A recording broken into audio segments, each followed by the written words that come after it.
Hello friends, I am Aprati. Welcome back to our channel plants space. ये है क्रोसेंड्रा का plant जिसको हिंदी में अबोली भी कहा जाता है और इसमें डिफरेंट कलर्स आते हैं। हमारे पास ये ऑरेंज कलर के फ्लावर्स वाला प्लांट है और ये प्लांट मुझे इसलिए भी अच्छा लगता है, जहाँ सर्दियों में बाकी प्लांट्स की पत्तियाँ झड़ जाती हैं, डोरमेंट सीजन होता है, वहाँ इस प्लांट की पत्तियाँ रहती हैं पौधे पर और ये हरा भरा रहता है। यानी कि एक तरह से ऐसा नहीं लगता कि आपका प्लांट बेकार हो गया हो।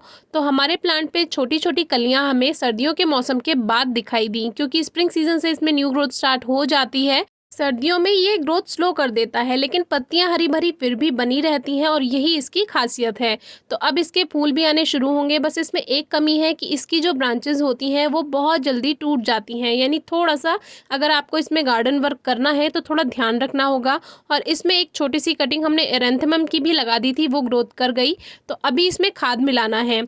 तो ये जो प्लांट है, जितनी भी इसकी नीचे नीचे की शूट्स हैं, ब्रांचेस हैं, वो सभी हम कट कर देंगे, क्योंकि हमने आपको अपनी प्रीवियस वीडियोस में भी बताया है कि जो प्लांट है उसके स्टेम को आप क्लीन रखिए तो उसमें क्या है, प्लांट की हाइट भी बढ़ती है। और उससे जो स्टेम क्लीन रहेगा तो नीचे के जितनी भी ये खरपतवार हैं या ये सूखी पत्तियां हैं, इसकी वजह से पॉट में फंगस भी नहीं लगेगी, मिट्टी में फंगस नहीं लगेगी। तो इसी वजह से आपका प्लांट जो है और भी अच्छी ग्रोथ करेगा, क्योंकि ओवर मॉइस्चर की वजह से ही फंगस लगती है। और ओवर मॉइस्चर तभी रहेगा जब थोड़ा पॉट में भीड़ भाड़ रहेगी। तो अभी हमने एरेंथमम का प्लांट भी हटा दिया है इसमें से, क्योंकि इसको बाहर ज़मीन में लगा देंगे। और इसके प्लांट के बारे में एक बहुत अच्छी वीडियो हमने शेयर की है, आप डिस्क्रिप्शन बॉक्स में वीडियो चेक कर सकते हैं। वैसे तो दूसरे प्लांट्स की तरह हमें इस प्लांट की भी रिपोर्टिंग करनी थी, लेकिन हुआ कुछ यूँ कि इससे पहले हमने ब्लू एरेंथमम की मिट्टी की गुड़ाई करके उसमें खाद मिलाया था, क्योंकि उसका फ्लावरिंग टाइम था और उसको अभी डिस्टर्ब नहीं किया जाता। उसकी रिपोर्टिंग अगर करनी है तो वो रेनी सीजन में की जाती है। और इस प्लांट को ठीक करने से कुछ ही देर पहले हमने उस प्लांट को ठीक किया था, तो दिमाग में वही रहा कि इसमें भी खाद मिलाना है, जबकि इस प्लांट की हमें रिपोर्टिंग करनी थी, रूट्स की ट्रिमिंग करनी थी। तो कोई बात नहीं, फिर हमने मिट्टी की गुड़ाई करके इसमें खाद मिला दिया और तब ध्यान ही नहीं रहा कि रिपोर्टिंग भी करनी चाहिए। लेकिन ये भी कोई बुरा नहीं है, इससे भी आपका प्लांट अच्छी ग्रोथ कर जाएगा, क्योंकि सबसे ज़रूरी काम यही है कि मिट्टी में खाद की मात्रा होनी चाहिए, जिससे प्लांट अच्छी ग्रोथ कर पाए। क्योंकि अब सीज़न शुरू हुआ है और जब स्टार्टिंग में ही खाद नहीं मिलेगा, न्यूट्रिएंट्स नहीं मिलेंगे, तो प्लांट अच्छी ग्रोथ कैसे करेगा।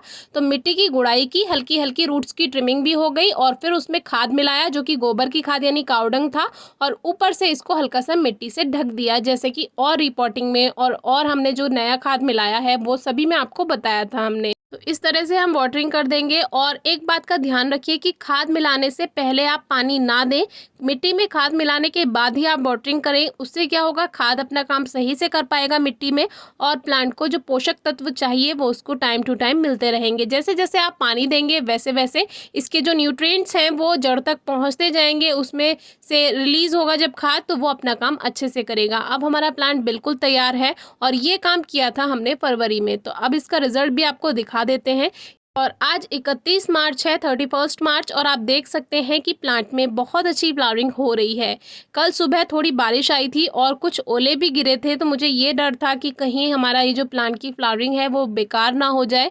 लेकिन फिर भी इसमें कुछ फ्लावर्स टूट गए थे, फ्लावर स्पाइक जो थी, और बंदर भी जैसे ऑरेंज कलर के फ्लावर्स देखते हैं तो इस पर एकदम से आते हैं इसको तोड़ने के लिए। लेकिन इस प्लांट की एक और खासियत है कि ये कम धूप में भी चल जाता है, यानी इसको 2 घंटे की भी धूप मिल जाए तो भी ये प्लांट बहुत अच्छी ग्रोथ करता है। जबकि बहुत से फ्लावरिंग प्लांट्स के लिए धूप की बहुत ज़्यादा ज़रूरत होती है, लेकिन इसको 2-3 घंटे की धूप मिल जाए, ये बहुत अच्छी ग्रोथ भी करता है, बहुत अच्छी फ्लावरिंग भी करता है।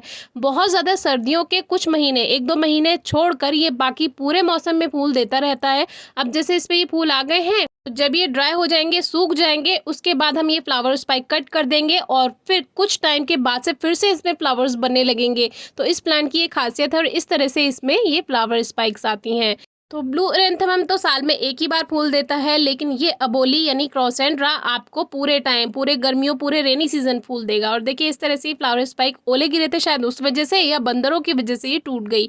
बाकी प्लांट पे बहुत अच्छी फ्लावरिंग है। केयर टिप्स के लिए हमने वीडियो ऑलरेडी शेयर की हुई है, फिर भी अगर आपको कुछ समझ नहीं आता है तो आप ज़रूर पूछिएगा। और इसकी छोटी सी कटिंग भी ग्रो हो जाती है, और जो साइड से इसमें बेबी प्लांट बनते हैं, जो रूट्स में से नए नए पौधे बनते रहते हैं, उनसे भी हमने इसको ग्रो करना और कटिंग से भी ग्रो करना बताया हुआ है। काफ़ी जल्दी और अच्छा रिजल्ट मिलता है। कोई क्वेरी हो तो फिर भी आप पूछ सकते हैं। Thank you.